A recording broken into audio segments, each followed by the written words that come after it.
तो आज बच्चों हम आपको सिखाते हैं कि बायोमोलिक्यूल केमिस्ट्री का चैप्टर कैसे आप तैयार करें। जैसा कि आप सब जानते हैं, हम मॉक टेस्ट के जरिए इस वक्त पूरे इंडिया के बच्चों की तैयारी करवा रहे हैं। बहुत सारा बच्चा व्हाट्सएप पे रजिस्टर्ड है, बहुत सारा बच्चा रोज अपने शॉर्ट नोट्स बनाता है, रोज तैयारी करता है और बहुत सारा बच्चा पूरे एंथुजियाज्म के साथ इस पेपर को तैयार कर रहा है। बहुत सारे क्वेश्चन बच्चे पूछते हैं, कई बार हम क्वेश्चन का जवाब दे भी पाते हैं, कई बार नहीं। कई बार तो हम सोचते हैं कि YouTube पे लाइव आया जाए, पर YouTube पे लाइव आना अभी थोड़ा सा उसकी कुछ कंडीशन है यूट्यूब की। जब वो कंडीशन भी खत्म हो जाएंगी तो YouTube पे लाइव आया जाएगा। 10,000 सब्सक्राइबर की कंडीशन वो लोग रखते हैं। कुछ समय में हम YouTube लाइव भी रहेंगे और डायरेक्ट एक टाइम स्लॉट निकालेंगे कि भाई इस वक्त आधे घंटे या 1 घंटे तक हम आपकी बात सुनेंगे, प्रॉब्लम सुनेंगे, फेस टू फेस जवाब देंगे। क्योंकि मोबाइल पे टाइप करना और वो टाइप करना एक टायरिंग शेड्यूल होता है। आप बच्चों के लिए तो वो एक बहुत प्रैक्टिस की बात हो सकती है, लेकिन हमारे लिए थोड़ा सा प्रैक्टिस की बात वो कम होती है। तो कुछ ना कुछ मैं रास्ता निकालने की कोशिश कर रहा हूं कि किसी तरह से किसी भी टर्म्स और कंडीशन को वायलेट किए बिना लाइव अगर मैं कुछ समय में आ पाऊं तो वो शायद आपके लिए भी बहुत अच्छा रहेगा। बल्कि आज से तो मैंने ये भी सोचा है कि रात को हम व्हाट्सएप पे भी कुछ समय तक लाइव अवेलेबल रहेंगे, ताकि उस वक्त बच्चा अपनी प्रॉब्लम्स को हमारे साथ डिस्कस कर सके और जितने जवाब हम दे पाएंगे जेन्युइन प्रॉब्लम्स का। कुछ ऐसी प्रॉब्लम भी होती हैं जिनका जवाब हम चाह के भी नहीं दे सकते, कुछ ऐसी प्रॉब्लम। तो जो भी जेन्युइन प्रॉब्लम्स होंगी डेफिनेटली उसका जवाब आपको दिया जाएगा। अब बात शुरू करते हैं बायोमोलिक्यूल्स को किस तरह से class 12th chemistry board examination के लिए आपको तैयार करना है। जब आप ये चैप्टर पढ़ेंगे तो इस चैप्टर में आपके पास 4 पार्ट हैं। एक कार्बोहाइड्रेट, प्रोटीन, न्यूक्लिक एसिड और लास्ट पार्ट है लिपिड्स। बेशक से आप सबसे पहले लिपिड्स पढ़िए, इसको पढ़ने में 5 मिनट का समय नहीं लगेगा। लिपिड का मतलब है फैट्स या ऑयल। ऐसे सब्सटेंस जो ऑयल या फैट हैं उसे लिपिड कहते हैं। ये आपके पास 3 तरह के, ट्राइग्लाइसराइड, फॉस्फोलिपिड और वैक्स। यहां पर आपको फॉस्फोलिपिड की डेफिनेशन लर्न करनी है और उसका एग्जाम्पल आपको लर्न करना है। लेसिथिन एग्जाम्पल आप यहां पे लर्न कर सकते हैं।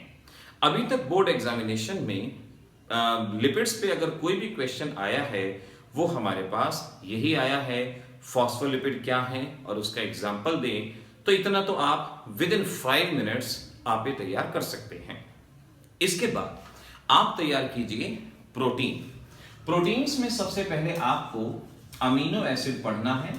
अमीनो एसिड जैसा कि हम जानते हैं, जिसमें अमीनो ग्रुप भी हो, कार्बोक्सिलिक ग्रुप भी हो, उसे अमीनो एसिड कहा जाता है। अल्फा पोजीशन पे NH2 alpha amino acid. Amino acid में बेसिक पार्ट भी है, एसिडिक पार्ट भी है। तो अमीनो एसिड एम्फोटेरिक होते हैं। एसिड अपने प्रोटॉन का लॉस करता है, बेस प्रोटॉन का गेन करता है और इस तरह से एक सॉल्ट बनता है जिसे हम इंटरनल सॉल्ट, क्योंकि एक ही मॉलिक्यूल के अंदर बना, या इसे हम ज्विटर आयन के नाम से भी जानते हैं। ज्विटर आयन के नाम से भी इसको पहचाना जाता है। So important question number 2, zwitter ion किसे कहा जाता है, क्या बनता है, ये यहां से याद कर सकते हैं।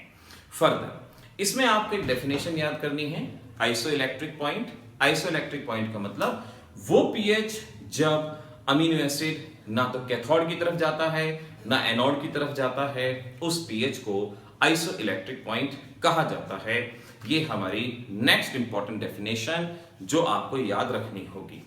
फिर हम पेप्टाइड बॉन्ड के बारे में ध्यान रखेंगे। पेप्टाइड बॉन्ड देखिए क्या होता है। आपके पास अमीनो एसिड है, ये अमीनो एसिड दूसरे अमीनो एसिड के साथ कंबाइन करता है और जब ये दूसरे अमीनो एसिड के साथ कंबाइन करता है तो यहां से वाटर बाहर जाता है और ये बॉन्ड यहां पर फॉर्म होता है। इस नए बनने वाले बॉन्ड को पेप्टाइड बॉन्ड कहा जाता है। तो पेप्टाइड बॉन्ड याद रखेंगे, when NH2 of one and carboxylic of other combined, peptide कहते हैं।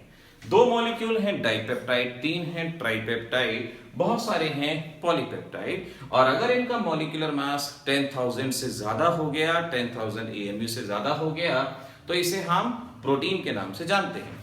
तो प्रोटीन का मतलब हुआ polypeptide having molecular mass more than 10,000 उसे हम कहेंगे प्रोटीन। प्रोटीन्स में अब याद रखें 3 तरह की हैं, सिंपल जिसमें सिर्फ और सिर्फ अमीनो एसिड होता है, दूसरी कॉन्जुगेटेड जहां अमीनो एसिड के अलावा भी कुछ पार्ट होता है उसे कॉन्जुगेटेड प्रोटीन कहते हैं, और जहां पर ऐसी प्रोटीन जो सिंपल और कॉन्जुगेटेड की हाइड्रोलिसिस से बनती है उसे हम डेराइव्ड प्रोटीन कहते हैं। इन तीनों में से कॉन्जुगेट प्रोटीन की डेफिनेशन इंपॉर्टेंट मार्क करें और आपने ये डेफिनेशन यहां पे याद रखनी है। फिर बारी आती है टाइप्स ऑफ प्रोटीन। प्रोटीन आपके पास कितने तरह के हैं, पहला क्लासिफिकेशन हमने आपको बता ही दिया, इसी क्लासिफिकेशन को आप अच्छे से लर्न करके रखेंगे। अगली चीज आती है स्ट्रक्चर ऑफ प्रोटीन। प्रोटीन का स्ट्रक्चर 4 तरह का होता है, लेकिन आपको मेनली 3 तरह का याद रखना है, primary, secondary, tertiary. Primary structure का मतलब सीक्वेंस ऑफ अमीनो एसिड। किसी भी प्रोटीन में अमीनो एसिड का क्या सीक्वेंस है ये प्राइमरी स्ट्रक्चर बताता है। अब ये पॉलीपेप्टाइड चेन जब यहां बन जाती हैं तो इनके बीच में हाइड्रोजन बॉन्डिंग होती है, और उन हाइड्रोजन बॉन्डिंग की वजह से जो भी स्ट्रक्चर बनता है उसे सेकेंडरी स्ट्रक्चर कहा जाता है। तो प्राइमरी स्ट्रक्चर हमें क्या बताएगा, सीक्वेंस ऑफ अमीनो एसिड, और सेकेंडरी स्ट्रक्चर की अगर हम बात करें तो ये बताएगा हमें hydrogen bonding between the molecule. अब बड़ी बड़ी पॉलीपेप्टाइड चेन बन चुकी हैं, यहां पर ऐसा हो सकता है कि ये पॉलीपेप्टाइड चेन एक दूसरे के ऊपर इस तरह से हाइड्रोजन बॉन्डिंग की वजह से अरेंज हो जाए, इसे बीटा प्लेटेड स्ट्रक्चर कहा जाता है। और यह भी हो सकता है कि पॉलीपेप्टाइड में अपने आप में ही हाइड्रोजन बॉन्डिंग बन जाए, इसे अल्फा हेलिक्स स्ट्रक्चर कहते हैं। तो प्रोटीन का सेकेंडरी स्ट्रक्चर 2 तरह का हुआ, बीटा प्लेटेड और alpha helix. Beta pleated alpha helix, beta pleated alpha helix यहां से याद रखें। Intermolecular hydrogen bonding, intramolecular hydrogen bonding याद रखें। अब ये फर्दर किस तरह से अरेंज होती हैं, किस तरह से पैक होती हैं, उसे हम टर्शियरी स्ट्रक्चर के नाम से जानते हैं। अब ये बहुत सारी चेन 2 तरह से अरेंज हो सकती हैं। ये बड़ी बड़ी पॉलीपेप्टाइड चेन हैं, ये सारी पॉलीपेप्टाइड चेन एक दूसरे के साथ साथ पड़ी हो सकती हैं। जैसे आपके पास धागा है, धागे को आप 2 तरह से फोल्ड कर सकते हैं, या तो रस्सी के फॉर्म में उसको कन्वर्ट कर दिया जाए या ऊन के गोले की तरह उसको बना दिया जाए। अगर आप पॉलीपेप्टाइड चेन को लॉन्ग थ्रेड्स की फॉर्म में अरेंज करते हैं, लॉन्ग थ्रेड की फॉर्म में अरेंज होती हैं, इसे फाइब्रस प्रोटीन कहा जाता है। और अगर ये थ्रेड की फॉर्म में अरेंज ना होके ग्लोब्यूल की फॉर्म में अरेंज होती है तो इसे ग्लोब्यूलर प्रोटीन के नाम से जानते हैं। Fibrous protein, long thread form, globular form, globule protein कहा जाएगा। इस तरह से ये 3 तरह का स्ट्रक्चर प्रोटीन्स के अंदर आप याद रखें। हमारी मसल्स, हमारे बॉडी के स्ट्रक्चरल पार्ट फाइब्रस प्रोटीन से, हार्मोनल पार्ट ग्लोब्यूलर प्रोटीन से। सभी डेफिनेशन लर्न करना। एग्जाम का question, what is the difference between fibrous and globular protein, इनके अंदर डिफरेंस क्या है, इंपॉर्टेंट मार्क कर लेना। What is the difference between fibrous and globular protein, what is the difference between alpha helix and beta pleated, ये आपको याद रखना है। एक और क्वेश्चन आप लिख लीजिए, what are the various forces of attraction which are responsible for secondary and tertiary structure। इन दोनों स्ट्रक्चर में कौन कौन से फोर्सेज ऑफ अट्रैक्शन है, एक हाइड्रोजन बॉन्ड है, एक जो सभी के अंदर होते हैं वंडर वाल फोर्स ऑफ अट्रैक्शन, दूसरे पोलर इंटरैक्शन, और तीसरे हैं यहां पर जिसे हम डाइसल्फाइड लिंकेज कहते हैं। इतनी तरह के फोर्स ऑफ अट्रैक्शन यहां पर होते हैं। प्रोटीन, एंजाइम भी एक प्रोटीन होता है, प्रोटीन अपना वर्क करता है, हमारी बॉडी का हर एक फंक्शन प्रोटीन कंट्रोल करता है। अब प्रोटीन को अगर हम हीट करते हैं या टेम्परेचर डाउन करते हैं या पीएच चेंज करते हैं तो प्रोटीन अपना फंक्शन छोड़ देता है, प्रोटीन काम करना बंद करता है, उसे डीनेचुरेशन ऑफ प्रोटीन कहते हैं। तो denaturation protein next important definition, जिसका मतलब हुआ the loss in biological activity of protein. Protein का बायोलॉजिकल एक्टिविटीज का लॉस हो जाना, उसे डीनेचुरेशन ऑफ प्रोटीन कहा जाएगा। वो अपनी सारी बायोलॉजिकल एक्टिविटी का लॉस करता है।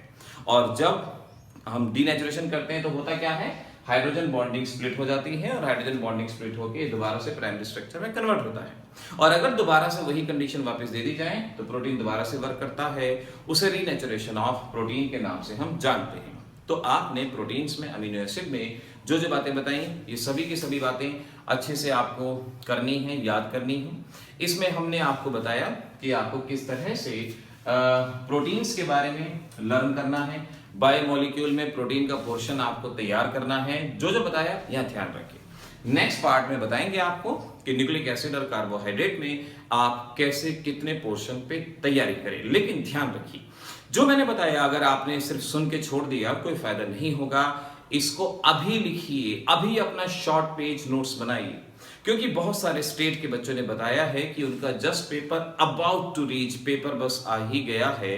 तो इस वक्त वो अपने आप ना पढ़ के जो जो मैंने पॉइंट्स बताए हैं, प्रोटीन कम से कम अभी के अभी 10 मिनट के अंदर, 15 मिनट के अंदर वो बना लें, जिससे उनका शॉर्ट नोट का ये पोर्शन यहां पर अभी के अभी तैयार हो पाए। देखिए, साथ चलेंगे तो कारवा बढ़ेगा, साथ चलेंगे तो कारवा बढ़ेगा। ये बात मेरे घमंड की नहीं, मेरे एतबार की है, ध्यान रखें।